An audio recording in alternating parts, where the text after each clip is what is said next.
Welcome everyone to the session. If it is possible for you, you can please open the video. So the format of the session will be like you can share your queries, you can share your problems, you can share your questions, and I will answer to each one of you. And you have to also share about your progress in the last 1 week. How are you progressing, and what are the problems that you are facing? And everyone, please keep listening to others' queries also. Uh, and you should learn from others so that you can implement those learnings in your own preparation, in your own thing, right? And basically, this is a very important time. We are already in the end of the month of September, and next year the gap between the prelims and mains is very small. It's very short gap, so we need to really work very precisely, and we need to complete the syllabus before the prelims itself.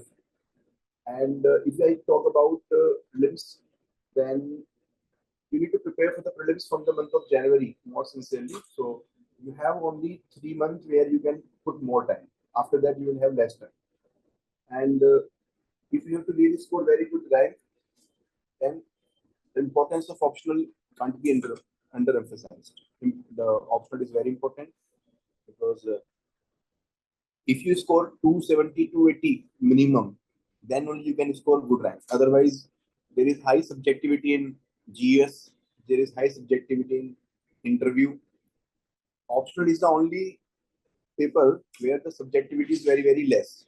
You can predict your marks in advance. Okay, so we have to keep in mind all these things. So accordingly, we have to focus on the optional from now on. Okay? So we have to be consistent, regular. We have to keep working, and we have to keep in mind that revision is also important. हमें साथ साथ में revision को plan करना है, और periodic basis पर जो भी हम पढ़ रहे हैं वो हमें revise करते रहना है. हमें subject के touch में रहना है. Otherwise, there is tendency that we will forget what we read today. Okay, so with these words, I would request everyone to please share what is your progress, what are you doing right now, आप कैसे start कर रहे हैं, और आपका अभी तक क्या status है, and what are the problems that you are facing. So you can unmute, you can type in the chat box, you can speak with the audio. Hello, sir. Hi Bhavna, welcome. Hello, sir. This is like I'm attending this session for the first time. Yes. I joined this test series 10-15 days back. Starting में 7-8 days तो बहुत अच्छा रहा, and afterwards वही delay हो रहा है. Like I'm not regular in writing answers. Right. Okay. So what is the like problem that you are facing in being consistent? Discipline, sir. Sorry. Discipline, lack of discipline, and one thing which happens. And one thing which happens is with me is this कि GS और optional साथ में नहीं हो पाता, and GS is more interesting than optional. Okay. Like, so particularly which subject is more interesting for you? I mean, in GS, and what is not interesting for you in optional? GS, everything is interesting. Optional, be it like paper 1, paper 2, any of the subjects, OT, OB or FM or accounts, everything is boring. Like you have to push so hard to complete the targets. Okay, okay. May I know your background? I mean, what is your qualification? Sir, I'm CA. Okay, fine. See, basically, why you feel boring is because this subject you have studied so many times, so you don't find anything new in this subject. And right. why GS is interesting is because it is open-ended, and there is a lack of precise content in the GS. So you feel very light while you're reading the GS. But in the optional, in the commerce specifically, you have a very, very specific content. The content is not it is not open-ended. Like for example, if they're asking the liabilities of the auditor, so you can't write anything from your own mind. But if suppose they ask a question on in the economy, say what are the regions of inclusive growth not happening in India, so you don't have any very hard and fast content that you have to write the same thing, so you feel very free in that. However, the chances are there that in the GS, even if you may feel free, but actually Right. it is a problem. It makes the things very generalistic, and you don't realize that GS is not going to help you beyond a time, beyond the limit, beyond a certain number of marks you can't score in the GS. But in the optional, if you can remember the things, if you can be precise, if you can be accurate, if you can be complete, then definitely you can score very good marks, because the predictability, the chances of getting very high marks in the optional is very high as compared to GS.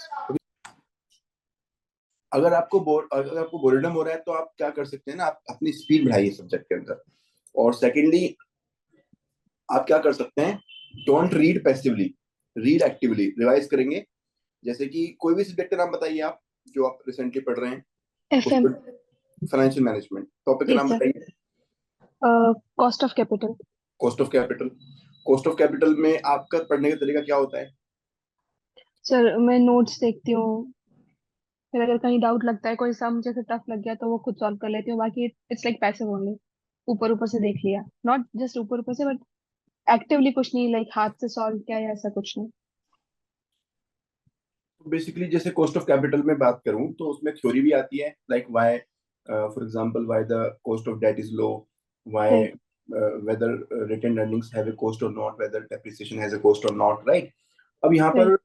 आप जब आप topic पढ़ते हैं तो उससे पहले आप सोचते हैं उसके बारे में थोड़ा कि what should be the content, या क्या मेरा ओपिनियन है इसके अंदर, ब्रेनस्टॉर्मिंग करते हैं आप पढ़ने से पहले उसको? नहीं सर, ऑप्शनल में तो बिल्कुल नहीं।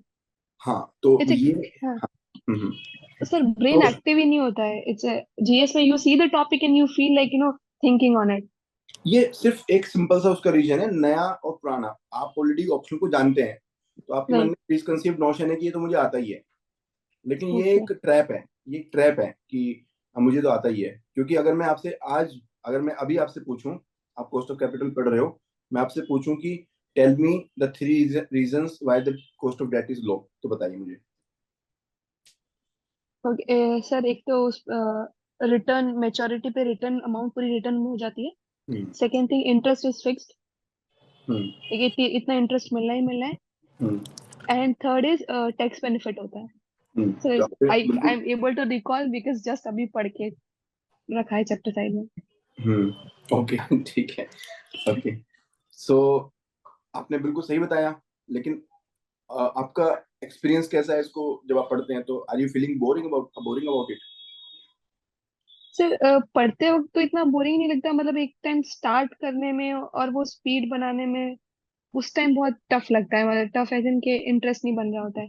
आफ्टर सम टाइम जैसे दो तीन क्वेश्चंस हो गए हो, दो तीन टॉपिक्स कंप्लीट हो गए हो, देन इट्स फाइन। ठीक है, इसको देखिए, पहली बात तो अगर हम ऑप्शन की बात भी करें तो हो सकता है कुछ टॉपिक्स में हो, और स्पेसिफिकली जो आपने टॉपिक बताया ना, इस जी टॉपिक सर। में है, ये फाइनेंशियल मैनेजमेंट में है। मैं बताता हूँ, जब हम सीए की पढ़ाई करते थे, मैं जिस टीचर से क्लास अटेंड करता था, तो लिटरली फाइनेंशियल मैनेजमेंट में 70% लोग सो रहे हो रहे थे। ओके। मतलब एक बार कॉन्सेप्ट समझ में आ गया तो उसमें कुछ कुछ ज्यादा कुछ समझने के लिए है नहीं, उतना कोई इंटरेस्टिंग चीज है नहीं उसमें, एफएम में। हाँ, इनफैक्ट मैं जब एफएम की क्लास लेता हूँ तो मेरे स्टूडेंट भी बोलते हैं सर एक्चुअली इससे बोरिंग सब्जेक्ट है नहीं कोई। तो मैं तो उनको और थोड़ा मसाला वसाला लगा के पढ़ाता रहता हूँ, तो फिर उनको फील नहीं होता उतना। लेकिन एफएम एक ऐसा सब्जेक्ट है, कोस्टिंग भी थोड़ा कहीं ना कहीं ऐसा है, लेकिन टैक्सेशन ऐसा नहीं है। और पेपर 2 के अंदर भी थोड़ा बहुत है, मैं कह सकता हूँ कि अगर है तो आईआर के अंदर थोड़ा सा इस तरह से है। लेकिन बेसिकली देखिए, पहली बात तो ये है कि हमें जब पढ़ना है तो थोड़ा सा ब्रेनस्टॉर्म करना है पहले, स्पेशली जो टॉपिक्स हमें पहले से आते हैं ओके। उनको। जैसे कि मैंने अभी आपसे क्वेश्चन पूछा, अभी तो आपने पढ़ के बता दिया, लेकिन अभी जो टॉपिक आपने नहीं पढ़ा, आप कोई टॉपिक का नाम बताइए जो आपने नहीं पढ़ा हो बीएफएम में। Working capital. Working capital. तो बेसिकली वर्किंग कैपिटल में अगर मैं आपसे पूछूं कि what are the inventory management techniques, inventory management के लिए हम क्या क्या टेक्निक्स यूज करते हैं, तो थोड़ा बताइए आपको कितना याद आ रहा है अभी। सर कुछ याद तो नहीं आ रहा है। कोशिश कीजिए थोड़ा सा, आपको आएगा याद इन्वेंट्री के बारे सर में। फीफो लीफो एक तो first in first out very good, that is a method of valuation of the. Method of valuation right है। Inventory management, working capital management में, इन्वेंट्री मैनेजमेंट में हम लोग क्या क्या टर्म्स पढ़ते हैं, क्या क्या कॉन्सेप्ट हम पढ़ते हैं वहां पे, कुछ रिकॉल कीजिए, कभी आपने पहले पढ़ा होगा। ABC analysis, right ABC analysis. EOQ, you right. Reorder level, है ना। रीऑर्डर हाँ। अब अगर आपने ये बिना सोचे पढ़ा होता डायरेक्टली तो कैसा हम्म, लगता, लेकिन अभी जैसे मैंने, आपने पहले सोचा और आपको याद नहीं आया, फिर मैंने आपको बताया तो आप, आपको थोड़ा हुआ, एक्साइटमेंट हुआ कि यार मतलब क्या था, क्यूरियोसिटी हुई आपके मन में, राइट हाँ हाँ हाँ। तो सेम चीज आपके लिए इंटरेस्टिंग बन गई। जी। तो बेसिकली ये, प्लीज लिसन एवरीवन, मैं सभी के लिए ये चीज बोल रहा हूँ, ये इन जनरल आपको कॉमर्स के लिए ही नहीं, जीएस के लिए भी आपको करना पड़ेगा कुछ समय के बाद। जीएस में भी आप बहुत बोरिंग फील करने लगोगे अगर आपने 2-3 बार जीएस अच्छे से पढ़ लिया, पूरा सब्जेक्ट कंप्लीट कर लिया, तो चाहे वो पॉलिटी हो चाहे वो इकोनॉमी हो, फिर आपके साथ में कोई प्रॉब्लम आने वाली है सेम। ये मैं अपने एक्सपीरियंस से आपको बता रहा हूँ। सो इसका एक ही तरीका है कि या तो आप किसी न किसी तरह से एक हायर ऑर्डर थिंकिंग करो, जैसे कि ब्रेनस्टॉर्मिंग की मैं बात कर रहा हूँ, या फिर आप साइड में कुछ कुछ नोट्स टेकिंग करते रहो या बुक में कुछ कुछ लिखते रहो। हाँ, मैं बताता हूँ आपको, जैसे कि मैं जब क्लासेस लेता हूँ जो पढ़ाने के लिए, सो मैं अगर अपने सिर्फ जो मैंने इससे पहले लास्ट टाइम, लास्ट ईयर या लास्ट बैच में जो मैंने पढ़ाया था, अगर मैं उसी को पढ़ के और जाके पढ़ाने जाऊंगा ना, तो मुझे बिल्कुल इंटरेस्ट नहीं आता अपने आप में। तो मैं क्या करता हूँ ना, मैं एक एडिशनल बुक साथ में पढ़ता हूँ, एक एडिशनल बुक साथ में पढ़ता हूँ, और उसको सप्लीमेंट करता हूँ मेरे प्रीवियस बैच के कंटेंट से। तब मैं, मेरा क्लास में अलग लेवल ऑफ टीचिंग होता है, एक्साइटमेंट होता है, क्योंकि मैंने नई चीज थोड़ा सा पढ़ी हुई होती है, या मैं मेरा पढ़ाने का तरीका मैं थोड़ा चेंज कर देता हूँ और रिफाइन कर देता हूँ। तो जब आप थोड़ा चीजों को इम्प्रूव्ड वे में पढ़ोगे, थोड़ा रिफाइंड तरीके से पढ़ोगे, जैसे कि अगर आप ये मन में ठान लो कि मुझे अब वर्किंग कैपिटल मैनेजमेंट को 2 पेज में समराइज करना है, तब देखिएगा कि आप कितना इंटरेस्टिंग तरीके से पढ़ेंगे, क्योंकि आपके सामने एक चैलेंज होगा कि मुझे 2 पेज में वर्किंग कैपिटल मैनेजमेंट को समराइज करना है, तो कैसे समराइज किया जाए। तो आपकी हायर ऑर्डर थिंकिंग अप्लाई होगी। जब आपकी हायर ऑर्डर थिंकिंग अप्लाई होगी तो बोर्डम तो आपके पास दूर तक भी नहीं आपको मिलेगी। बोर्डम कब होती है? जब हमारे माइंड की स्पीड ज्यादा होती है, लेकिन जहां पर हम कंटेंट को, जो उसको हम पढ़ रहे हैं, वहां पर उतनी जरूरत है नहीं उसको करने के लिए। सो उस समय पे बोर्डम होती है, क्योंकि हमारी माइंड की स्पीड ज्यादा होती है, और जो हमें अटेंशन चाहिए जिस कंटेंट पे, वो अटेंशन कम चाहिए होती है, क्योंकि हमें पहले से आता है वो। तो नॉर्मली क्या होता है कि जो चीज हमें पहले से आती है ना, उसको हम ध्यान से सुनते नहीं है कभी भी। आप देखिएगा इस चीज को, अपनी लाइफ में ऑब्जर्व कीजिएगा कि आप किसी चीज को फर्स्ट टाइम सुनो तो बड़े, आप बड़े इंटरेस्ट से अटेंटिव होकर सुनते हो, और वही चीज अगर आप दोबारा से सुनो, सेम सॉन्ग भी अगर आप सुनोगे ना, तो सेम सॉन्ग दोबारा इतने टेंशन से कभी सुनोगे नहीं लाइफ में। कभी चीज को नोटिस कीजिएगा, फर्स्ट टाइम में बहुत अटेंशन से सुनोगे, फर्स्ट टाइम में एक एक वर्ड को, एक एक लिरिक्स को आप बहुत ध्यान से सुनोगे कि यार क्या है, क्या इसमें नया वर्ड है, क्या किस तरह से लय बन रही है उसमें। लेकिन उसके बाद भी अगर आप सिर्फ सुनने के लिए सुन रहे हो ना, अगर आप, तो उतनी अटेंशन से कभी नहीं सुनोगे जितने अटेंशन से फर्स्ट टाइम आपने सुना। तो डिमिनिशिंग मार्जिनल यूटिलिटी वाला कॉन्सेप्ट आपने पढ़ा होगा इकोनॉमिक्स में। सो वो चीज यहाँ पर भी अप्लाई होती है। Are you able to correlate something? Yes sir yes sir. Rest of the people, आप लोग कुछ इससे कोरिलेट कर पा रहे हैं? आपके साथ में भी ऐसा पक्का होता होगा, if not in the commerce, maybe in some other subject.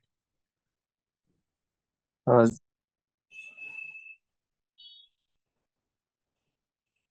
You can type in the chat box.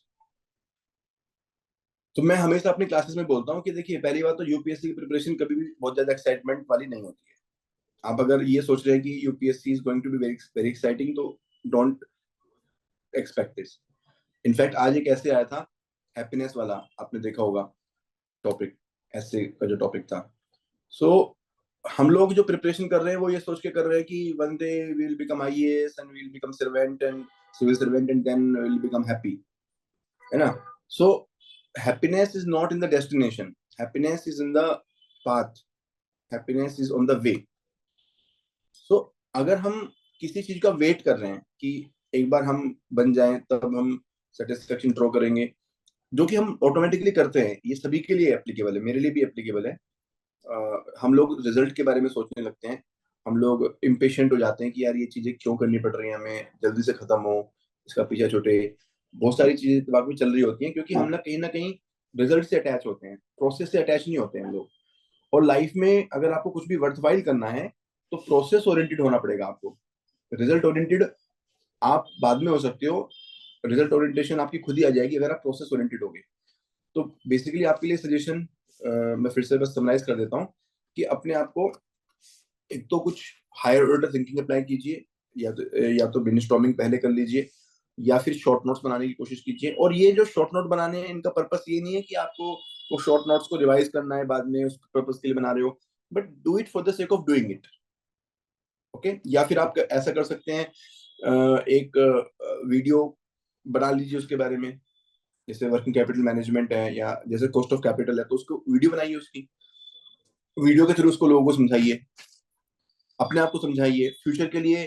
उसको शॉर्ट शॉर्ट में 2 मिनट में, 3 मिनट में, 4 मिनट में उसको समराइज कर लीजिए अपने रिवीजन के लिए।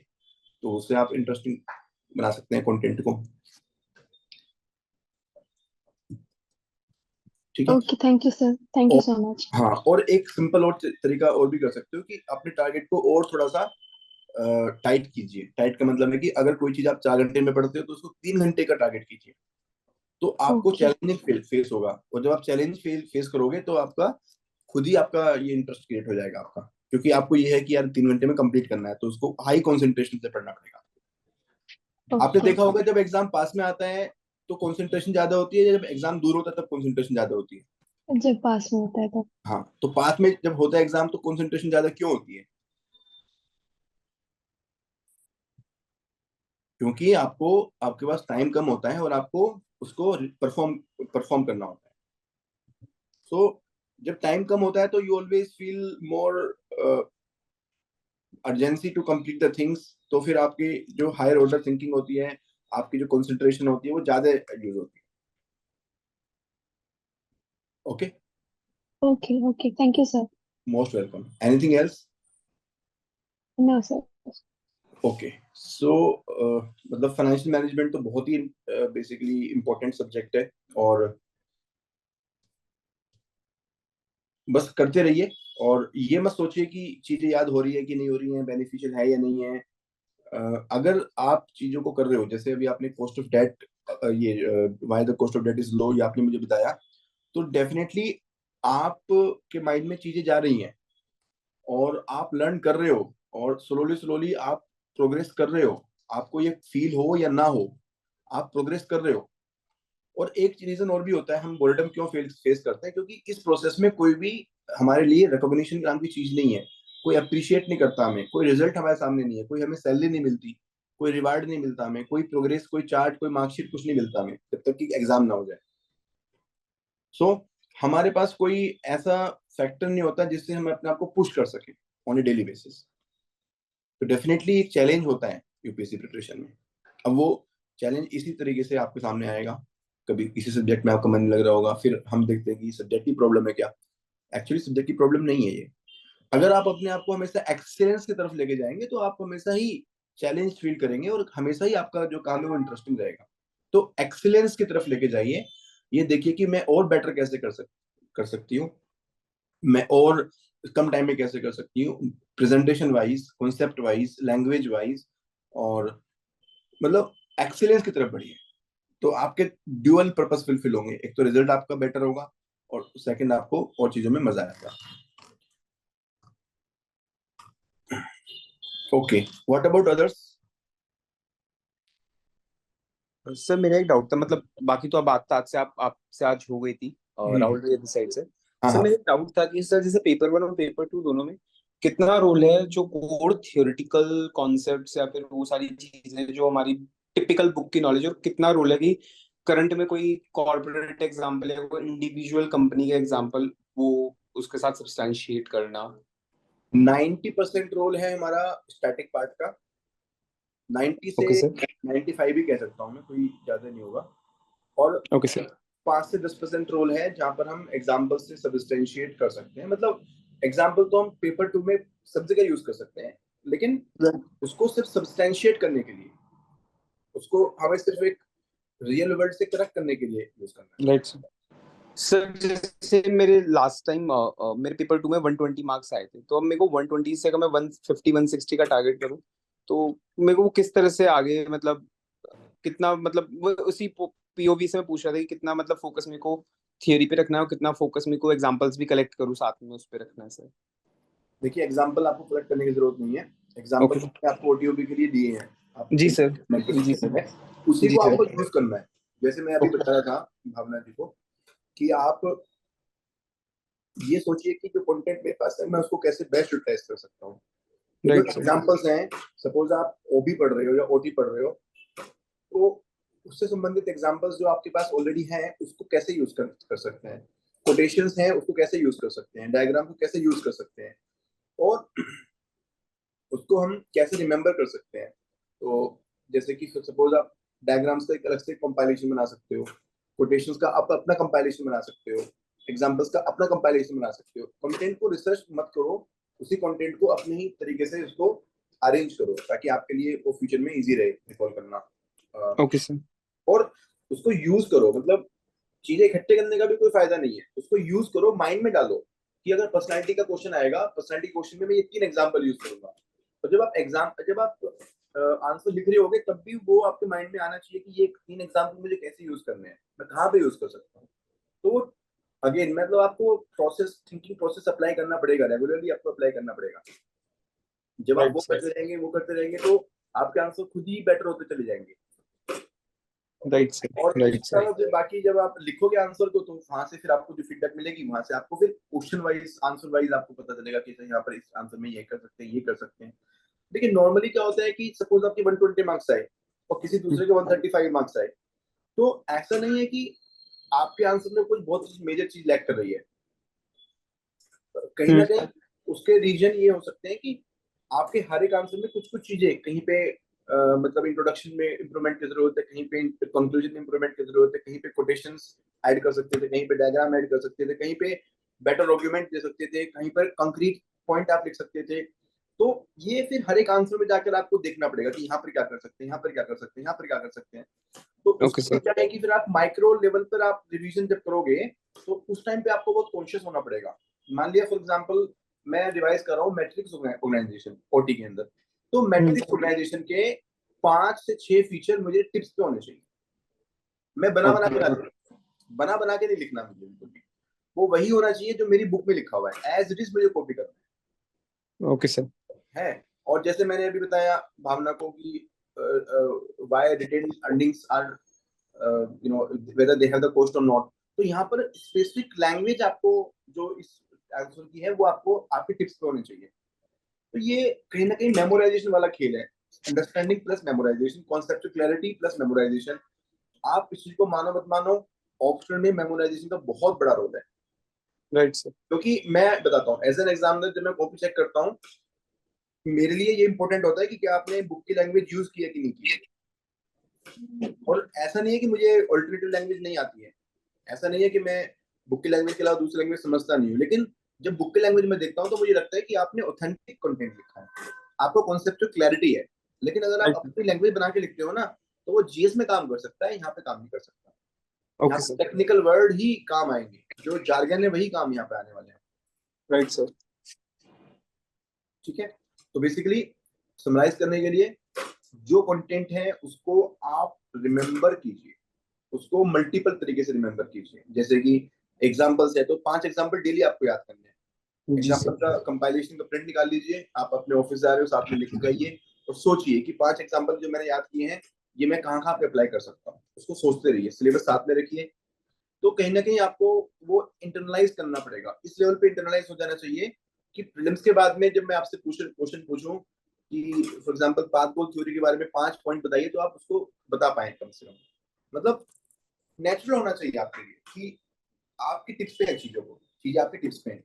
तो मैं कभी सुजावल दिग्गा को बुलाऊंगा स्टेशन में, आप उनकी बात देखिएगा, आप उनसे कोई भी क्वेश्चन पूछो, आप उनसे पूछोगे जब प्रोजेक्ट स्ट्रक्चर क्या होता है, इसके 4 फीचर बताइए, तो he will tell you 4 features on the spot, right? तो he is in the services, he is doing the training of IPS. Last year उन्होंने पढ़ाई की थी, 1 साल से वो पढ़ाई नहीं की उन्होंने, but he is having the things on the tips. तो वो टिप्स पे आने के लिए आपको अभी से काम करना पड़ेगा। जब वो चीजें टिप्स में होंगी तो फिर वो चीजें आपके मार्क्स में रिफ्लेक्ट करेंगी, है ना? तो बेसिकली ये कंसिस्टेंट प्रोसेस है, ये कोई मैजिक नहीं है।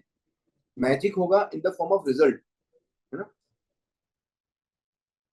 What is the average marks student gate? Beautiful line sir, thank you so much sir. Most welcome.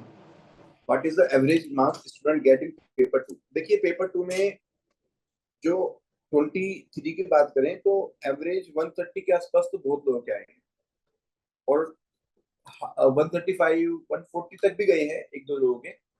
लेकिन कहीं ना कहीं टाइट मार्किंग थी पेपर 2 की इस बार। लेकिन आप मान के चलिए कि अगर आप अच्छा कंटेंट लिखते हैं तो 145 तक भी मार्क्स आते हैं, कोई ऐसी प्रॉब्लम वाली बात नहीं है। सर है ना, लास्ट टाइम मेरे को पेपर 2 में 119 मार्क्स आए थे, and I did not prepare HR and IR. Okay, paper OB और ओटी में भी कम ही टॉपिक्स प्रिपेयर किए थे, तो मतलब और एक भी फुल लेंथ नहीं लिखा था, सेक्शनल सिर्फ एक ही लिखा था। ठीक है, खाली बस मैंने इतना किया कि जब पेपर में जा रही थी ना तो उससे पहले ये सिलेबस देख लिया था, एंड आई ट्राइड कि सिलेबस में जो जो टॉपिक्स दिए हो ना उनका नाम मैं यूज करूँ। बाकी मैंने कोई थिंकर यूज नहीं किया, कोई डेफिनेशन यूज नहीं की, बिकॉज मेरे को आती नहीं थी, और कोई डायग्राम यूज नहीं किया। So what I was thinking ना कि ये जो अगर मैं डेफिनेशन लिख दूं या थिंकर्स लिख दूं या डायग्राम ऐड कर दूं तो I might take it to 140। तो मैं सही सोच रही हूँ या लाइक आई एम रॉन्ग है? आप बिल्कुल सही सोच रहे हो, लेकिन यहाँ पे मैं कुछ चीजें ऐड करूंगा जी। कि जैसे प्रीलिम्स में 70 मार्क्स लाना बहुत आसान बात है। अगर जो लोग, बहुत सारे लोग ऐसे होते हैं जो प्रीलिम्स की तैयारी करते नहीं है, 2 हफ्ते पढ़ाई करके और प्रीलिम्स में 70 मार्क्स ले आते हैं। हम्म। लेकिन 90 मार्क्स लाना, उसके लिए आपको 2 साल पढ़ाई करनी पड़ेगी। मतलब एक लेवल तक पेपर इजी होता है, एक लेवल तक आप मार्क्स आसानी से स्कोर कर सकते हो। तो किसी भी एग्जामिनर को 40% मार्क्स देने में कोई प्रॉब्लम नहीं होती, और किसी किसी ओके। सब्जेक्ट में, किसी किसी टॉपिक में आपने 50% मार्क्स स्कोर कर लिए, या किसी में एक्स्ट्राऑर्डिनरी आपको चीजें याद रह गई तो आपने 60% स्कोर कर लिया क्वेश्चन में। लेकिन 120 से 140 जाने में आपको बहुत मेहनत करनी पड़ेगी। मतलब मैं डरा नहीं रहा हूँ आपको, मैं, नहीं लेकिन नहीं सर, आई ऑल्सो, हाँ। मतलब मेरा कहने का मतलब ये है कि डोंट थिंक कि मेरे 119 आ गए थोड़ी सी मेहनत से तो अगली बार जो है वो 140 तो ऐसे आ जाएंगे, तो पता सर लगा। जैसा अब सीए में ऑडिट में होता था, कितनी भी मेहनत करो उसमें लिमिटेड मार्क्स ही मिलते थे अपन को। सो आई थॉट कि शायद मेहनत करूं या ना भी करूं तो भी आई 130 तक जाएंगे, कितना भी अच्छा लिख लूं तो भी। सो नहीं दैट्स ऐसा व्हाई आई नहीं, वांटेड। हाँ, ओके। ऐसा देखिए, ऐसे तो कभी किसी भी पेपर के बारे में सोचना ही नहीं है यहाँ पे, ओके। चाहे वो जीएस हो चाहे वो ऑप्शनल हो। लेकिन हाँ ये है कि ऑप्शनल में स्कोर इंक्रीज होने के चांस ज्यादा होते हैं एज कम्पेयर टू जीएस, क्योंकि जीएस में अनप्रिडिक्टेबल अनप्रिडिक्टेबल क्वेश्चंस होते हैं। ऑप्शनल में कम से कम क्वेश्चंस प्रिडिक्टेबल होते हैं, मतलब आपके सिलेबस से बाहर तो नहीं जाएंगे, आपने चीजें पढ़ी होंगी डायरेक्टली डायरेक्टली कहीं ना कहीं। तो ये प्री कंसेप्शन तो बिल्कुल अपना ही नहीं है। अगर आपके 119 मार्क्स आए हैं तो पेपर 2 में 134 135 140 140 के आसपास भी एक बंदे के आए हैं। तो आप ये देखिए कि आपका जो गैप है वो 15 to 20 मार्क्स का है। वो तब ओके। है जबकि कहीं ना कहीं स्केलिंग हुई है, क्योंकि जिसके 135 मार्क्स आए हैं ना, actually this person deserved 150 marks, लेकिन कहीं ना कहीं स्केलिंग हुई है। ये मतलब इसमें मेरी ऑब्जर्वेशन है। और एक एवरेज कंटेंट और एक्स्ट्राऑर्डिनरी कंटेंट में डिफरेंशिएट इसलिए नहीं हो पाया जैसे आप कह रहे हो, तो लेकिन वो हर बार हो ऐसा कोई जरूरी नहीं है। Okay sir. मेरे कहने का मतलब ये है। जी। और दूसरी बात ये है कि कई बार हम अपने आप को अंडर एस्टिमेट करते हैं। जैसे आप कह रहे हो कि आपको लगता है कि आपने कुछ नहीं किया, आपके लिए फर्स्ट टाइम था, लेकिन ऐसा जरूरी नहीं है कि आपने उतने अच्छे आंसर ना लिखे हो। प्रोबेबली आपको नहीं पता कि आपने अच्छे आंसर लिखे हैं। मेरे पास ऐसे बहुत सारे स्टूडेंट कई बार आते हैं कि सर मैंने तो बहुत गंदा आंसर लिखा, आपने ज्यादा मार्क्स कैसे दे दिए? तो मैं जस्टिफाई हाँ। करता हूँ कि आपने अच्छा लिखा है आंसर। तो इसमें कई बार हम अपने आप को अंडर एस्टिमेट भी करते हैं। तो हम लोग ओके। अच्छी अच्छी प्रिपरेशन होती है, लेकिन हमें लगता है कि नहीं अच्छी प्रिपरेशन नहीं थी तभी मार्क्स आ गए, and vice versa also. Okay sir, thank you. मतलब कहने का ये है कि आप अगर टॉप रैंक लाना चाहते हो तो आपको एक एक नंबर के लिए फाइट करनी पड़ेगी। आपको ये तो सोचना ही नहीं है। और दूसरी बात ये कि अभी कंपटीशन बढ़ रहा है, चाहे वो ऑप्शनल हो चाहे वो जीएस हो। यानी कि अब लोग ज्यादा अच्छा कंटेंट लिख रहे हैं। तो अगर इस बार आपके 119 मार्क्स आए हैं, अगली बार 119 मार्क्स लाने के लिए आपको और बेटर कंटेंट लिखना पड़ेगा। Okay sir. कंपटीशन बढ़ रहा है, every year the competition is increasing. जो लोग लास्ट ईयर जिन लोगों ने जो चीज की थी, इस बार वो उससे बेटर कर रहे हैं, अगली बार उससे भी बेटर कर रहे हैं। नई जनरेशन आती है और हर साल आपका जो है वो कंटेंट, सेम कंटेंट से आपके मार्क्स सेम आए जरूरी नहीं है। सर मैंने पर्टिकुलर अपने एक दो फ्रेंड्स के साथ ऐसा देखा था कि लाइक फर्स्ट अटेम्प्ट में ऑप्शनल में हमेशा ये 120 110 का वो था, फिर सेकेंड अटेम्प्ट में उन्होंने बहुत इम्प्रूव किया। स्टिल द उनका इम्प्रूवमेंट 10-5 नंबर का ही हुआ फाइनल में। So that's why I thought कि ना इम्प्रूवमेंट ज्यादा कुछ होगा नहीं पेपर 2 में, अगर इवन देखिए इफ यू डू। ये फिर पर्सन टू पर्सन डिपेंड करता है कि उनको कितनी गाइडेंस अवेलेबल थी, उन्होंने कितनी आंसर राइटिंग की, कितना एफर्ट किया, उनकी खुद की परसेप्शन क्या है अपने बारे में, वर्सेस क्या एक न्यूट्रल वो है, सच्चाई रियलिटी क्या है। उसमें गैप भी तो हो सकता है ना। क्योंकि मैं ये देखता हूँ कि लोग एक्चुअली उतना एफर्ट करते नहीं ऑप्शन में, वो पहले से ही मान लेते हैं कि नहीं कुछ नहीं होगा। पेपर वन में लास्ट ईयर जो मतलब 2022 में पेपर वन में मार्क्स बहुत मुश्किल से आए थे। 22 में मतलब 130 was very difficult score. Paper one की बात मैं कर रहा हूँ 22 में। और 23 में 150 155 बहुत लोगों के थे, ओके 150 सर। प्लस बहुत लोगों के थे। तो अगर हम ये सोच के बैठ जाते हैं कि नहीं मार्क्स तो आते नहीं है तो फिर 150 स्कोर नहीं कर पाते। हमें तो ये सोचना ही नहीं है। हमें तो ये सोचना है कि हमें टॉप 1% में होना है। अगर किसी इंडिया में, पूरे इंडिया में हाईएस्ट मार्क्स 270 है तो वो भी मेरे होने चाहिए। अगर वो 300 है तो वो भी मेरे होने चाहिए। अगर 320 है तो वो भी मेरे होने चाहिए। हमें तो टॉप के लिए काम करना है, क्योंकि हम एक ऐसे कॉम्पिटिटिव एग्जाम में प्रिपरेशन कर रहे हैं, उस एग्जाम की प्रिपरेशन कर रहे हैं जहाँ पे एक एक नंबर मैटर करता है ना। तो अगर आपको रियल में अच्छी रैंक लेके आनी है तो आपको एक एक नंबर के लिए काम करना पड़ेगा। और optional is the right place. Optional में मैं आपको बोल सकता हूँ कि यो पॉसिबिलिटी है। मैं आपको सिंपल टारगेट दे रहा हूँ। आपके लास्ट के कितने मार्क्स आए पेपर में, पेपर टू दोनों में, दोनों में? सर पेपर 1 में 100, पेपर 2 में 119। 219 मार्क्स आए हैं आपके। जी सर। 219 मार्क्स आपके आए हैं और बहुत सारे लोगों के 270 से 280 के बीच में आए हैं, आपको पता भी होगा। Yes sir. यस। तो कितना गैप है आपके पास में? कम से कम 60 मार्क्स का गैप है आपका। Yes sir. ठीक है, अब आप ये कह सकते हो कि सर पेपर वन में मेरी कुछ गलतियां ज्यादा हो गई थी। हाँ अ, हाँ। तो लेकिन ये सब क्या है, all this shows the lack of preparation only. Right. Lack of preparation क्यों होती है? क्योंकि हमारे मन में ये भावना होती है कि कुछ होगा नहीं। बैक ऑफ द माइंड पे यही राइट। होता है मतलब। राइट। तो मतलब कहने का ये है कि ये 60 मार्क्स का गैप अगर आप फिल करोगे तो चांसेस है कि आप सक्सेस बहुत जल्दी आपको मिल जाएगी। और अगर ये गैप बना रहा तो फिर जीएस या इंटरव्यू में आप बहुत ज्यादा कुछ नहीं एक्सपेक्ट कर सकते, क्योंकि बहुत सारे मेरे पास केस स्टडीज हैं। एक इस बार की एक एस्पिरेंट है, मैं नाम नहीं बताऊंगा, 2023 की, जिनके 221 मार्क्स कॉमर्स में आए थे। और जीएस में शी स्कोर्ड वंडरफुल, इंटरव्यू में शी स्कोर्ड वंडरफुल 187 मार्क्स। और आपको याद होगा कट ऑफ कितनी है जनरल कैटेगरी की 23 में? 953 मार्क्स। और उनके मार्क्स आए थे 945। 945 मार्क्स आए हैं और कॉमर्स में 221 मार्क्स आए हैं। तो आप लगा लीजिए कि अगर कॉमर्स में उनके 60 मार्क्स और होते, 221 आए। अगर कोई हम्म। कोई पर्सन कॉमर्स में इतने कम नंबर होने के बावजूद कट ऑफ पे पहुंच सकता है, इसका मतलब कि that person has the capability. तो अगर 245 सॉरी 945 प्लस 60 मार्क्स और होते तो शी वुड हैव गॉट 1005। तो 1005 पे she would have got top 100 rank. तो ये रोल होता है ऑप्शन का। Okay sir. बेसिकली हमें क्या करना है ना, सारे सब्जेक्टों में हमें पैरेलली परफॉर्म करना है, जीएस में भी, ऑप्शनल में भी। और अगर आप इस तरह की मतलब जैसे आप जैसे आप कह रहे हो कि बोर्डम होती है, तो वो कहीं ना कहीं इसी चीज का इंडिकेशन है कि आपको ऑप्शन के अंदर उतनी पोटेंशियल नजर नहीं आती, आपको ऐसा लगता है कि पोटेंशियल नहीं है इसके अंदर। हाँ सर।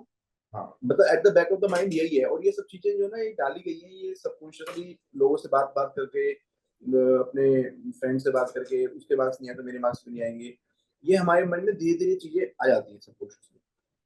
लेकिन आप चीजों हाँ को सर। इंटरेस्टिंग बनाओ। मैं आपको चैलेंज देता हूँ, आप शॉर्ट नोट्स बनाओ, आप फॉर्मूले की लिस्ट अलग से बनाओ, आप सारी थ्योरीज की अलग से, प्रिंसिपल्स की लिस्ट अलग से बनाओ।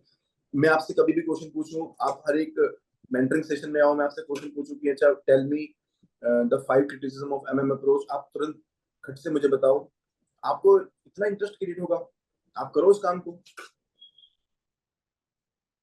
आपके मार्क्स में भी ये चीज दिखेंगी। तो करने के लिए बहुत कुछ है, लेकिन पहले हमें ट्रस्ट क्रिएट करना होगा कि मार्क्स आ सकते हैं, और आते हैं। आ सकते नहीं, आते हैं। 155 मार्क्स पेपर वन में, 135 मार्क्स पेपर टू में, 290 मार्क्स हो गए सीधे सीधे, आते हैं। मैं आपको कुछ कॉपी शेयर करूंगा। अभी एक हमारी स्टूडेंट है, already she has got good wonderful marks previously also. अब उनकी कॉपी मैं आपको शेयर करूंगा, आप देखिएगा कि कैसे लोग लिखते हैं। मतलब ओके सर। Marvellous, marvellous. मतलब कॉपी चेक करने में हमें लगता है कि अब इसमें उससे ज्यादा बचा ही क्या लिखने के लिए। तो एक्सेलेंस की कोई सीमा नहीं है। कंपटीशन को आप बढ़ा सकते हो दूसरे लोगों के लिए, कि आपकी कॉपी 300 नंबर लेके आए और दूसरे लोग 270 लेके आ रहे हैं। वो डिफरेंस आप खुद क्रिएट कर सकते हो। आप बार हाई करो एग्जाम का, आपके हाथ में। ये एग्जाम तो पूरी परमिशन देता है, ये एग्जाम तो किसी को रोकता नहीं है। आप देखो जो रैंक 1 होता है और रैंक 2 में 30 to 40 मार्क्स का डिफरेंस होता है हर साल। तो ये क्यों होता है? क्या रैंक 1 को कोई ऐसे स्पेशल प्रिविलेज दी है यूपीएससी ने? नहीं दी। रैंक 1 ने खुद ही अपना बार बढ़ा दिया। तो जो टॉप 2, 3, 4, 5 लोग होते हैं, उसमें गैप होता है, उसके बाद में सारे जो लोग होते हैं वो पास पास होते हैं। तो आप भी ऐसा कर सकते हैं। उसके लिए आपको बहुत काम करने की जरूरत है। तो आप अलग अलग तरीके से इंगेज रहिए अपने कंटेंट के साथ में, चीजों को मेमोराइज कीजिए, चीजों को समराइज कीजिए, चीजों को थीमेटिक वे में रिलेट कीजिए, उनके साथ में अपने आप को जोड़िए, डे टू डे बेसिस पर सोचिए, उसको अपनी थिंकिंग प्रोसेस में लेके आइए कि आपसे कभी भी कोई भी कुछ भी पूछे तो आप उसको तुरंत से आंसर कर सको। एज ए चैलेंज आप उस चीज को ले सकते हो। तो बिल्कुल पॉसिबल है, अच्छे मार्क्स लाना पॉसिबल है, और यही तरीका है अच्छे मार्क्स लाने का। और कोई तरीका भी नहीं है, ऐसा भी नहीं है कि आपको कोई बहुत ज्यादा हाईली मेमोराइज, आपको बहुत ज्यादा इंटेलिजेंट होने की जरूरत है। आप इंटेलिजेंस भी आपकी बहुत अच्छी है, कोई प्रॉब्लम वाली बात नहीं है। और ना ही और इसके अलावा और कोई बुक्स आपको पढ़ने की जरूरत है, यही बुक से आपके मार्क्स आ सकते okay sir, thank you so much. हैं। Most welcome. Good evening, sir. Abha here. Yes yes, hi hi Abha, I am good good, thank you, good evening. Sir मैंने अभी एफएम का थ्योरीज हो गया है मेरा, सबमिट कर दिया मैंने सारा बुकलेट्स, और अभी फाइनेंशियल सर्विसेज भी आज कंप्लीट हो जाएगा, तो I submit the whole booklet today. And my plan is that by Sunday I'll complete audit 2. So basically in paper 1 I'll be done. I'll not say I'll be done with 3 subjects.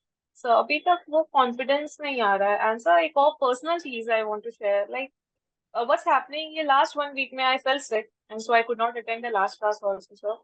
Sorry for that. तो जब से मैं recover हुई हूँ ना, तो वो जो चार्म था ना, ये चार्म एकदम लॉस्ट हो गया suddenly. Like 70% of my effort is going out of fear कि नहीं क्या करेंगे, अब तो आ गए हैं, टाइम चला गया तो करना है. And 30% is interest. And I share this thing with my elder brother who is an LLB. तो he told me that कि ये problematic है, you should discuss with your mentor or somebody who you appreciate and you feel can give a solution. क्योंकि जितने दिन मजा नहीं आएगा तो फिर, as you said, if you are not enjoying the path, then it will be a problematic thing. So अब ऐसा what आ रहा है, maybe I'm not basically मैं इस लायक नहीं, मैं इस प्रिपरेशन के शायद लायक नहीं हूँ, और पता नहीं sir, like I need your help in this. Okay, so देखिए, जो आप कर रहे हो, you are basically judging yourself prematurely, और ये बहुत कॉमन बात है, उसमें कोई घबराने की बात नहीं है, बहुत आम बात है, हर किसी के साथ में होता है। हमारे हमारे अंदर ये हैबिट होती है कि हम अपने आप को बहुत ही जल्दी जज करने लगते हैं, बहुत ही छोटी छोटी चीजों पे जज करने लगते हैं। तो it's like giving up, that you are giving up कि नहीं अब कुछ पॉसिबल नहीं है, बट एक्चुअली अभी तो बहुत टाइम है। मतलब अगर मैं बोलूँ तो आपने अभी तक जो भी किया वो बोनस है आपके लिए, बहुत टाइम है Yes. अभी, एक्चुअली लिटरली बहुत टाइम है। अगर आप एग्जाम आपका अभी प्रीलिम्स एग्जाम आपका 8 महीने बाद 9 महीने बाद है, और आप अभी हम्म, इतना मतलब इतना उसके बारे में सोच रहे हैं, इतना थिंकिंग कर रहे हैं, तो आप ऑलरेडी बहुत ही एडवांस काम कर रहे हो, है ना। और जहां तक ये बात है कि चार्म खो गया है, तो देखिए अगर आप सिक फील करते हैं तो आई थिंक फीवर वगैरह कुछ हुआ होगा आपको। yes, survival fever था, severe हाँ, fever हुआ था। तो बेसिकली क्या है ना, वीकनेस जब आती है ना तो थोड़ा आता है पेसिमिज्म, वीकनेस, बॉडी वीकनेस की वजह से ऐसा हो रहा है आपके साथ में। आप धीरे धीरे रिकवर हो जाओगे तो आप ऑटोमेटिकली आपका इंटरेस्ट क्रिएट हो जाएगा।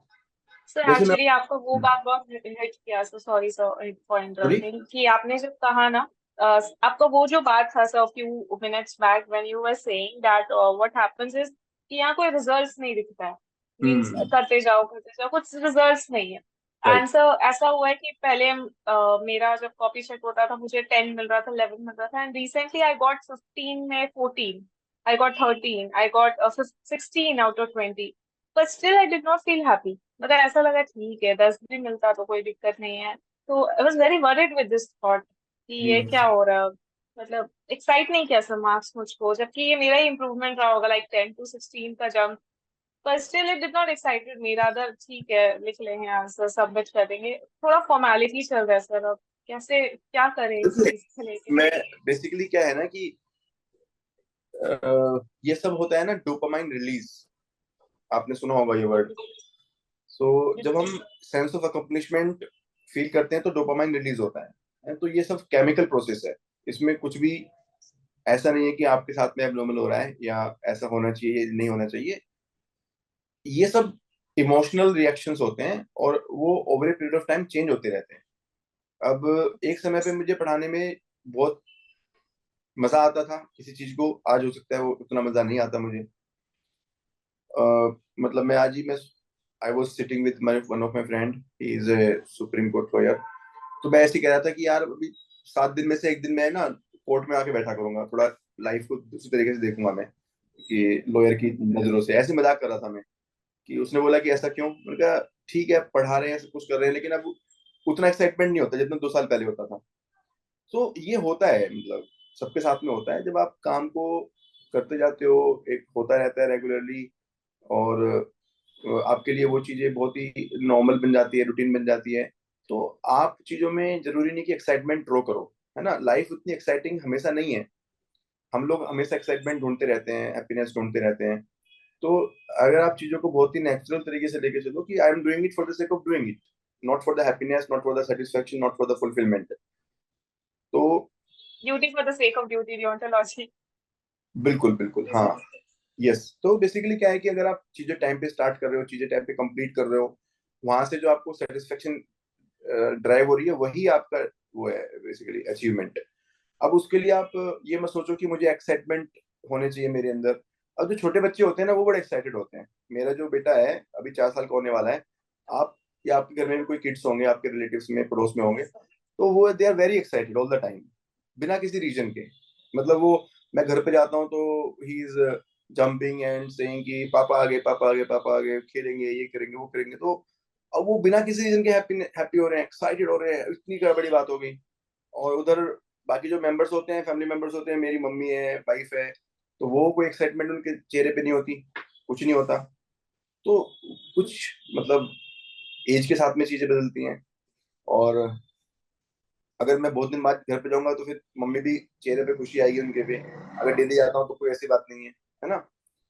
तो ये सब चीजें नेचुरल है, मतलब इसको मेरा कहने का मतलब ये है कि इन चीजों को लेके अपने आप को जज मत करो, बस प्रोसेस को फॉलो करो, प्रोसेस को फॉलो करो, प्रोसेस ओरिएंटेड बनो। और अगर आपको लाइफ में लग रहा है कि नहीं ज्यादा चीजें मतलब वर्कआउट नहीं हो रही हैं, बोरिडम हो रही है, तो कुछ हॉबी फॉलो कर सकते हो कुछ टाइम के लिए, जो भी आपको चीजें फुलफिल करती हो, आधा घंटे के लिए, 1 घंटे के लिए। लेकिन कहीं ना कहीं जो सब आप लोग फील कर रहे हो ना, उसका एक रीजन ये भी है कि एग्जाम थोड़ा दूर है अभी, आप ये चीज समझ लो। जनवरी में आप कोई, आप में से कोई ये नहीं बोलने वाला कि सर पढ़ने का मन नहीं कर रहा, सर ये ऐसा हो रहा है, वो हो रहा है, ये हो रहा है। अभी एग्जाम थोड़ा दूर है, अभी आपको फीलिंग इसलिए थोड़ी थोड़ी आ रही है। सर और कुछ क्वेश्चंस है रिगार्डिंग द प्रिपरेशन सर। जैसे न्यूमेरिकल्स में मुझे मार्क्स तो मिल गए, पर आई वाज नॉट सेटिस्फाइड। मुझे लगा कि हाँ, और सर का फीडबैक अच्छा था फैकल्टी का, दैट आप एक्सप्लेन करो सर। 2 पेजेस मिला न्यूमेरिकल्स के लिए। तो मैंने suppose there was a numerical on exchange ratio, तो I explain what is exchange ratio, mergers भी मैंने समझा दिया। फिर आई सॉ मेरे लिए पेज ही कम पड़ गया बाकी न्यूमेरिकल्स का। अब उसमें मैं फिर एनालिसिस, तो ये कैसे मैनेज करना है सर?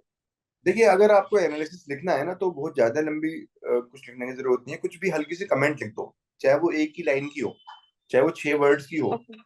एनालिसिस का मतलब ओके ये नहीं सर। कि आपको पूरा पैराग्राफ लिखना है, आपको 3-4 चीजें लिखनी है, नहीं, आपको बहुत छोटी सी वर्ड में छोटा सा कुछ भी कमेंट कर दो, मतलब कुछ भी एक रेफरेंस की तरह दे दो, तो वो भी चलता है, मतलब। ठीक है। और देखो, अच्छा सर। हमारा जो कमेंट देने का पर्पस होता है, तो डेफिनेटली हम आपको थोड़ा परफेक्शनिज्म की तरफ लेके जाना चाहते हैं।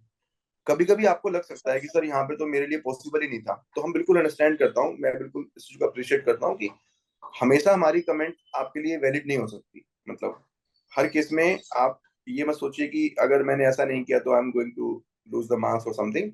लेकिन as a faculty, as a mentor, मेरा हमेशा यही कोशिश रहेगी कि आप और बेटर कैसे कर सकते हो, और बेटर कैसे कर सकते हो, और बेटर कैसे कर सकते यस हो।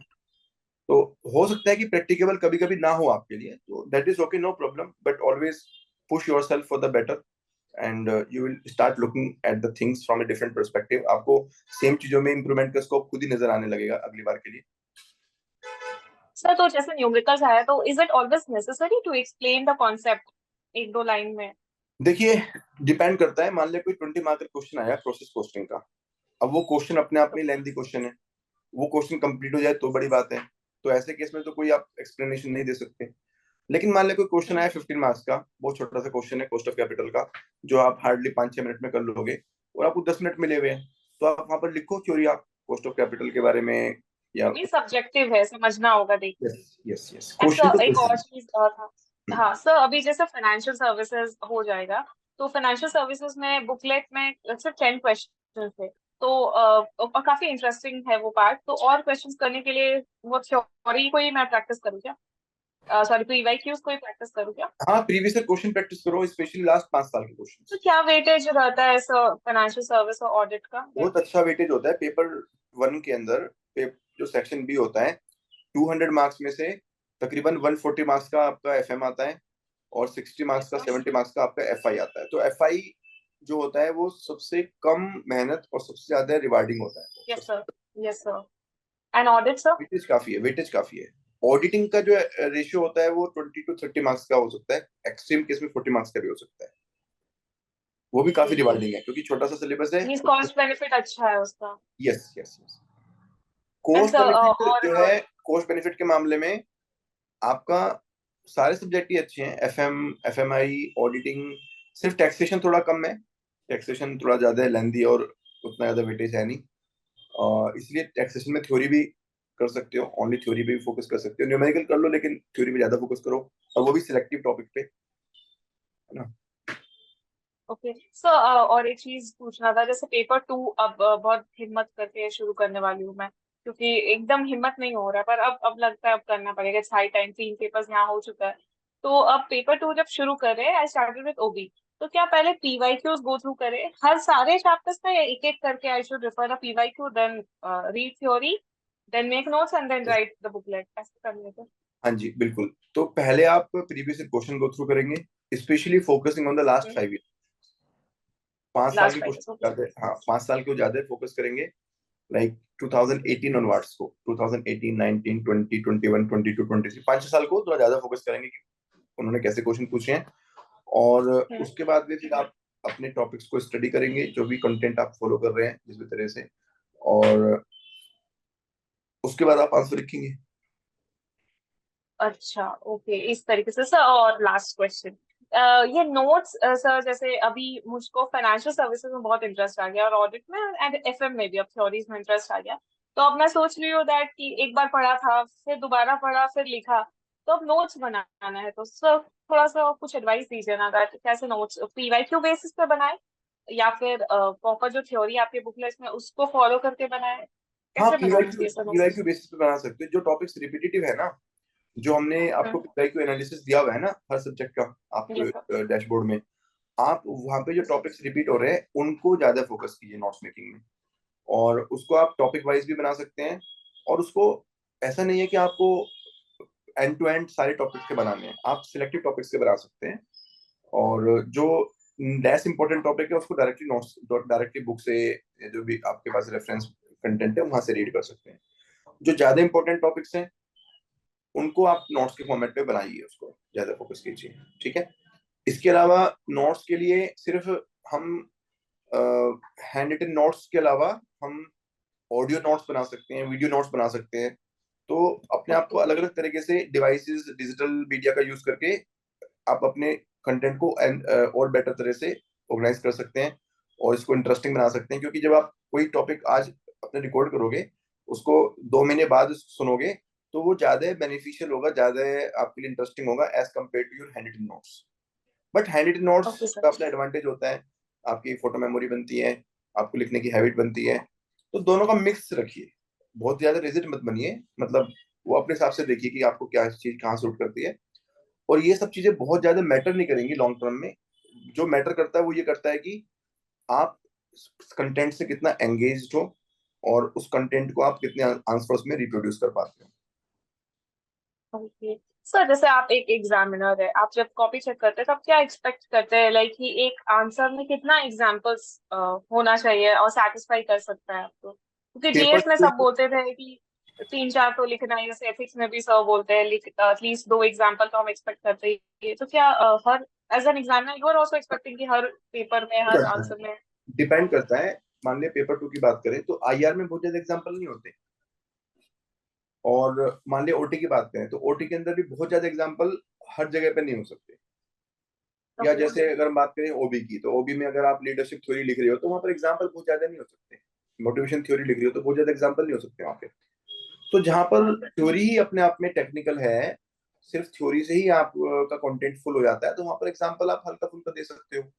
लेकिन मान लिया कोई क्वेश्चन है चेंज मैनेजमेंट का, चेंज के क्या फैक्टर्स हो सकते हैं, तो वहां पर एग्जांपल दे सकते हो आप, रिसेंटली क्या हुआ टेक्नोलॉजिकल, लाइक आई या फिर demographic change, for example entry of the young force और diverse workforce, all of that, है ना। तो ये डिपेंड करता है। बस ये है कि रीजनेबल होना चाहिए आपका जो आर्ग्यूमेंट है, जो मेन कंटेंट है, प्राइमरी जो सब्जेक्ट का जार्गन्स है वो ज्यादा मैटर करते हैं। और ये जो एग्जांपल्स है ये जरूर यूज कीजिए, लेकिन सपोर्टिव तरीके से यूज कीजिए और अप्रोप्रिएट रीजनेबल होने चाहिए, neither too much neither too less. मतलब मैं देखता हूँ कुछ लोग मेन कंटेंट को लिखते नहीं, एग्जांपल एग्जांपल लिखते रहते हैं। कुछ लोग मेन कंटेंट लिखते हैं, एग्जांपल नहीं लिखते। तो दोनों के बीच का रास्ता जो होता है वो होता है कि आप दोनों को अप्रोप्रिएट मिक्स करो। अच्छा, तो पूरे आंसर होने के बाद एग्जांपल लिखे, या फिर मान लीजिए जैसे कोई साथ कैप्शन में लिखे तो उसको साथ में बैकअप साथ करने में के लिए रेडियो? साथ में जैसे जैसे आपने कोई पॉइंट लिखा, साथ में एग्जांपल लिख दीजिए उसका। कुछ टॉपर्स की कॉपीज को एनालाइज कीजिए जो हमने आपके साथ शेयर की हुई है, और ये आपको सब मैंने सुचिया सर और माधव सर का कॉपीज देखा था, like it would be better अगर और भी कॉपीज हो, तो काफी आप, इंसाइट्स मिला कॉपीज देख के। आप मुझे रिमाइंड कराइए, मैं जो अभी मेंस 24 की जो आंसर्स लिखे हैं लोगों ने, मैं उनकी कुछ कॉपीज आपको शेयर करूँ, ठीक है। बस मुझे रिमाइंड कराते ओके रहिए, ओके सर। क्योंकि कुछ चीजें ऐसी है ना जो मैं, मतलब आप, तो आपके पर्सनल नंबर पे सर हाँ रिमाइंड करना हाँ है क्या? हाँ, यस यस, आप मैसेज डालेंगे तो मैं अनरीड कर दूंगा, और फिर जब भी मुझे समय मिलेगा तो मैं कुछ कॉपीज निकाल के आपके साथ में, सबके साथ में शेयर कर दूंगा, ठीक है। Okay sir, thank you so much sir, thank you. Most welcome.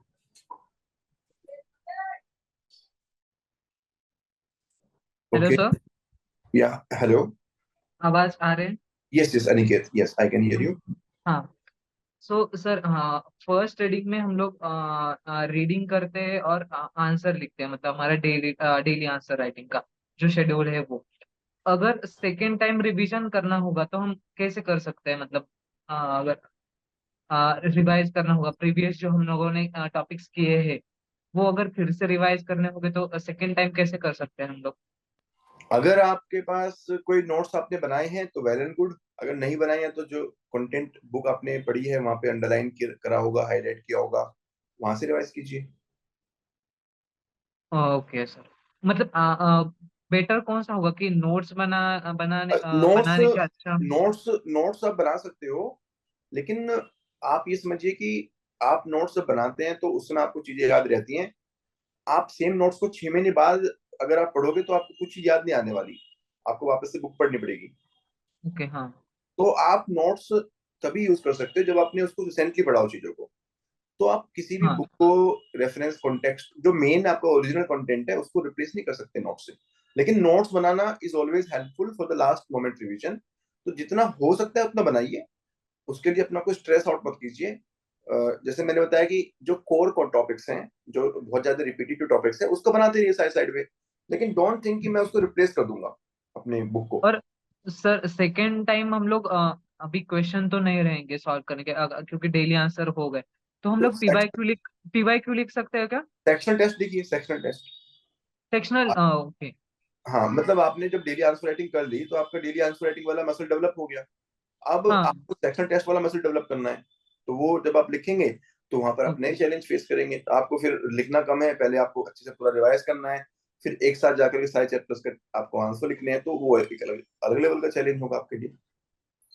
Okay sir. Actually मेरा मोस्ट वो भी हो गया है, ओटी का थोड़े हो गए चैप्टर, थोड़ा सा रह गया, और टैक्सेशन हो गया है, और एफए हो गए। तो मैं सोच रहा होता कि थोड़ा साइड बाय साइड थोड़ा सा उसका रिवीजन भी चालू रखो, कि नहीं तो मैं भूल जाता हूँ टॉपिक्स। देखिए, भूलोगे बिल्कुल, लेकिन पहले सिलेबस कंप्लीट करो, मेरा मानना ये है। जो चीजें ओके। नहीं हुई हैं, एचआरएम आपका नहीं हुआ, आईआर नहीं हुआ, पेपर वन में आपका क्या एक्चुअली हाँ, क्या? एचआरएम भी हुआ है मेरा। अच्छा अच्छा, तो क्या क्या बचा हुआ हाँ, है आपका अभी?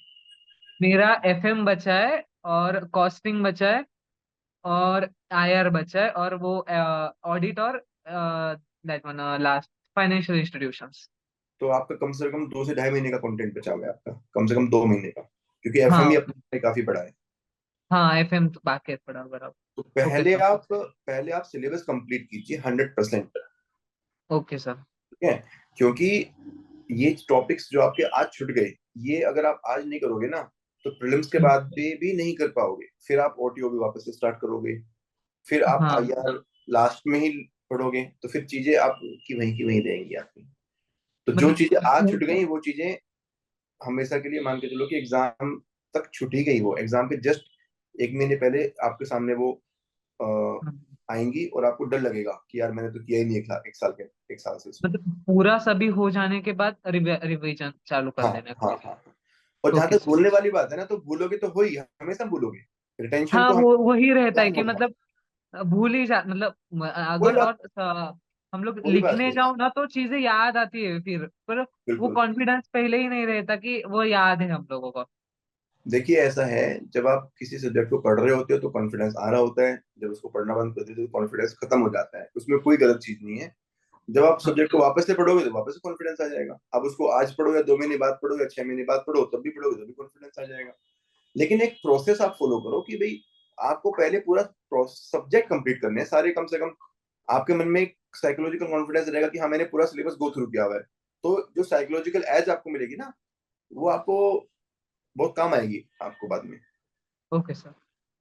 ठीक है, तो ये मैं ओके। सभी के लिए बता रहा हूँ मैं, कि हम लोग क्या करते हैं कि जो मेन मेन सब्जेक्ट है उसको कर लेते हैं, फिर हमें लगता है कि अब तो कुछ बचा ही नहीं है। लेकिन 100% सिलेबस करना भी बहुत बड़ा एक चैलेंजिंग चैलेंजिंग टास्क है।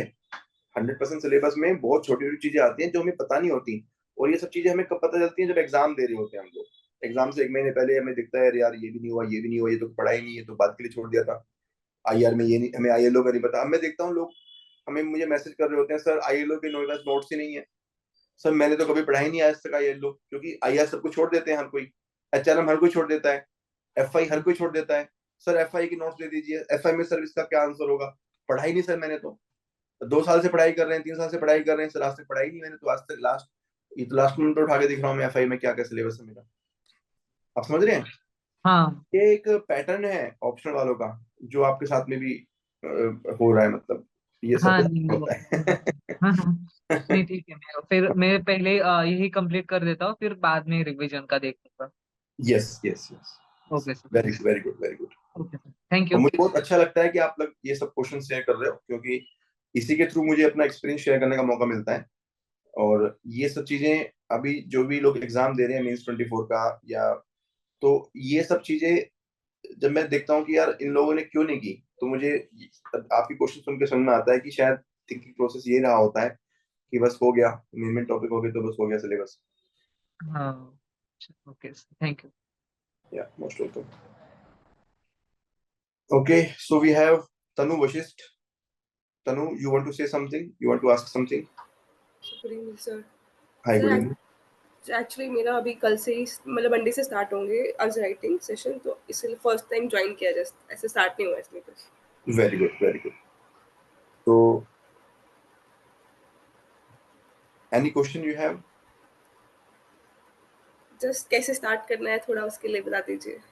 ठीक है, तो आप का थोड़ा बताएंगे बैकग्राउंड आपका, लाइक फर्स्ट अटेम्प्ट होगा ये आपने इससे पहले क्या क्या पढ़ा है, कैसे पढ़ा है आपने, क्वालिफिकेशन आपकी? सर एक्चुअली मेरे प्रीलिम्स दिए हैं 2, वो क्लियर नहीं हुआ है, और मैंने बीकॉम ऑनर्स किया है और मास्टर्स किया है, एमकॉम किया है, और अभी मैंने फाइनेंशियल मैनेजमेंट, फाइनेंशियल अकाउंटिंग और एचआरएम खुद से किया हुआ है, but as such answer writing के लिए या कुछ वैसा नहीं किया है, मतलब खुद से ही किया है, तो ठीक है, इतना ही है सर। तो पहले आप पेपर 2 से स्टार्ट कीजिए, ओटीओबी पहले कीजिए। उसके बाद में पेपर 1 के जो सब्जेक्ट आपने अभी तक नहीं किए हैं वो सब्जेक्ट कीजिएगा, क्योंकि जो सब्जेक्ट आपने रिसेंटली किए हैं उसको अभी रिपीट मत कीजिए, उसको बाद में रिपीट कीजिएगा with answer writing. Okay sir. और तरीका आपका वही रहेगा जो मैं अभी बता रहा था आबाद को, कि आप पहले प्रीवियस क्वेश्चन एनालिसिस पढ़ेंगे कि कौन कौन से टॉपिक रिपीट हो रहे हैं, फिर क्वेश्चंस को पढ़ेंगे, एक्चुअल क्वेश्चंस को पढ़ेंगे 5 से 6 वाले साल वाले क्वेश्चंस को खासतौर से। उसके बाद आप कंटेंट पढ़ेंगे, उसके बाद फिर आप आंसर राइटिंग करेंगे। और कुछ मेरी जो प्रीवियस वीडियोस हैं आंसर राइटिंग की, कुछ वीडियो हैं, और प्रीवियस सेशन की कुछ कुछ वीडियोस आप बीच बीच में देखते रहिएगा, तो वहां से छोटी छोटी चीजों का आपको पता चलता रहेगा। बाकी यहाँ पर रेगुलर सेशंस पे आते रहिए आप। Yes sir. और सर जो मंडे से टारगेट स्टार्ट हो रहे हैं वो खुद प्री डिफाइंड होंगे या वो डेली क्वेश्चंस आएंगे? वो आपको प्रिंटेड बुकलेट मिली होंगी हमारे यहाँ से, यस सर, यस सर। तो आपको वही उसके स्टार्टिंग में आपका शेड्यूल दिया हुआ होगा, तो वो शेड्यूल आपको फॉलो करना है, और उसी में आप अपने हाथ से डेट लिख लीजिए कि मंडे, लाइक उसको डे 1 मंडे हो गया, डे 2 ट्यूसडे हो गया, डे 3 आपका वेडनेसडे हो गया, उस तरह से आप उसको डेट अपने हाथ से डाल दीजिए, और उसको आप डेली लिख करके सबमिट करते रहिए। Okay sir. और सर ऑल्सो पेपर 2 के जो सब्जेक्ट्स हैं जैसे ओटी ओबी, उनके लिए मैंने अभी कुछ मटेरियल रेफर नहीं किया है, तो एक लिमिटेड मटेरियल जिसको रेफर करके जांच करके वो बता दीजिए। पेपर 2 के लिए आप हमारा मटेरियल रेफर कीजिए, कोई ओके आपको और मटेरियल फॉलो करने की जरूरत नहीं पड़ेगी, क्योंकि काफी कॉम्प्रिहेंसिव है और अपने आप में कंप्लीट मटेरियल, मतलब क्योंकि एग्जाम के पॉइंट ऑफ व्यू से और बेसिकली अंडरस्टैंडिंग के पॉइंट ऑफ व्यू से आपको बहुत इजी रहेगा पढ़ना, क्योंकि चीजें डिटेल में भी दी हुई हैं और एग्जाम ऑडिट भी दी हुई है, अंडरलाइनिंग भी है, डायग्राम्स भी हैं, कोटेशंस भी हैं, एग्जांपल्स भी हैं, और प्रीवियस क्वेश्चन की वहाँ पे ईएस भी पड़े हुए हैं।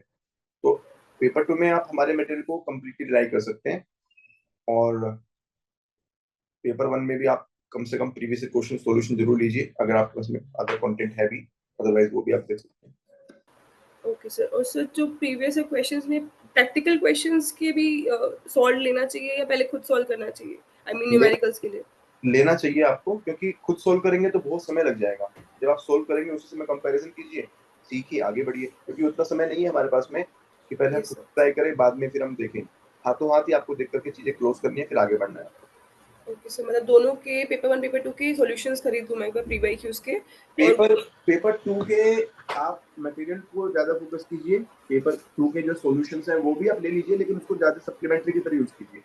जो ओके पेपर सर। 2 में मेन कंटेंट होगा वो स्टडी मटेरियल होगा, और पेपर 1 में न्यूमेरिकल और थ्योरी का जो पीवाई क्यू सॉल्यूशन है, स्पेशली थ्योरी का पीवाई क्यू सॉल्यूशन बहुत इंपॉर्टेंट है पेपर 1 में, ओके वहां सर। से क्वेश्चंस बहुत रिपीट होते हैं। Okay sir, thank you sir. या मोस्ट वेलकम। सर एक चीज पूछना था, जैसे अभी मैं कॉस्टिंग शुरू कर रही हूँ, आपने ना ग्रुप में एक कॉस्टिंग का क्यूआर ऑफ आईसीआई शेयर किया है, तो it's around 29 pages something. So I found it very interesting and मैं अगर उसको कर लेती हूँ, क्योंकि sir I have did CMA also, like I am CMA qualified and I used to teach cost 2 years back to CMA students, तो मतलब थोड़ा कॉस्टिंग काफी कमांड है उसपे, तो अगर मैं क्यूआरएन कर ली हूँ और फिर मैं पीवाईक्यू देख लेती हूँ उसका सारे कॉस्ट का, एंड फिर मैं बुकलेट्स करती हूँ, और जो अपडेशंस चाहिए वो QRN नोट्स में ही अगर कर देती हूँ, वो एक रिवीजन रेकॉर्डर भी बन जाएगा मेरा। तो क्या ये शॉर्टकट भारी पड़ जाएगा बाद में? हाँ, कर सकते हो, कोई प्रॉब्लम नहीं है। बस आप जो PYQs है उसको सेंटर में रख के चलिए, ठीक है ना। यहाँ पर जो मेन चीज है वो है PYQs, तो PYQs आप सारे आंसर कर पा रहे हैं, है ना। PYQs की जो थ्योरी है वो ज्यादा आपके टिप्स पे होने चाहिए, ठीक है। एंड फिर मैं उस ICI QRN को फिर अपडेट करते जाऊंगी अकॉर्डिंगली, कुछ हाँ, ऐसा कर एग्जांपल्स मिला सकते हैं, आपके बुकलेट से तो यस, लिख दूंगी वहां पे। कर सकते हैं, हाँ, yes. Okay, thank you sir.